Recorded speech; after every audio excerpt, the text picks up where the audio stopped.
क्या आप जानते हैं कि भारत में एक ऐसा प्राचीन शहर भी था जिसे भगवान श्री कृष्ण का नगर कहा जाता है और जिसके बारे में माना जाता है कि वह आज समुद्र के नीचे छिपा हुआ है।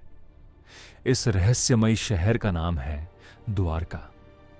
पौराणिक कथाओं के अनुसार जब भगवान श्री कृष्ण ने मथुरा को छोड़ा तब उन्होंने समुद्र के किनारे एक नई और भव्य नगरी बसाने का निर्णय लिया।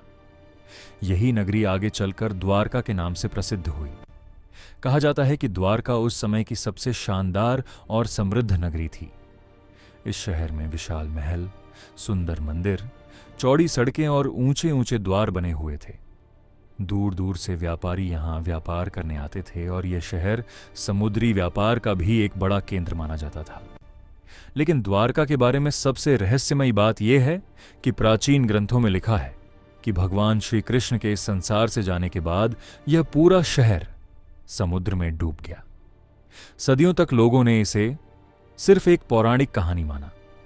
बहुत से लोग सोचते थे कि यह सिर्फ आस्था और कल्पना का हिस्सा है, लेकिन 20वीं सदी में एक ऐसी खोज हुई जिसने इतिहासकारों और वैज्ञानिकों को हैरान कर दिया। गुजरात के तट के पास समुद्र के अंदर खोज करते समय गोताखोरों और समुद्री पुरातत्वविदों को कई प्राचीन अवशेष मिले। समुद्र की गहराई में पत्थर की दीवारें, खंभे, सीढ़ियां और शहर जैसी संरचनाएं दिखाई दी। इन संरचनाओं को देखकर ऐसा लगा जैसे कभी यहां एक बड़ा और व्यवस्थित शहर रहा हो। कुछ शोधकर्ताओं का मानना है कि ये अवशेष हजारों साल पुराने हो सकते हैं और यह भी संभव है कि यही वही प्राचीन द्वारका हो जिसका उल्लेख पौराणिक ग्रंथों में मिलता है। हालांकि अभी भी इस रहस्य का पूरा सच सामने नहीं आया है। कई सवाल आज भी अनसुलझे हैं। क्या सच में यह भगवान श्री कृष्ण की नगरी के अवशेष हैं, या फिर यह किसी और प्राचीन सभ्यता का शहर था जो समय के साथ समुद्र में डूब गया?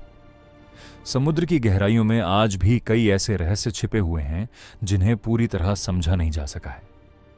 शायद आने वाले समय में नई खोजें हमें इस रहस्य का सच बता सकें, लेकिन तब तक द्वारका का डूबा हुआ शहर इतिहास और आस्था के बीच छिपा एक अनसुलझा रहस्य बना हुआ है।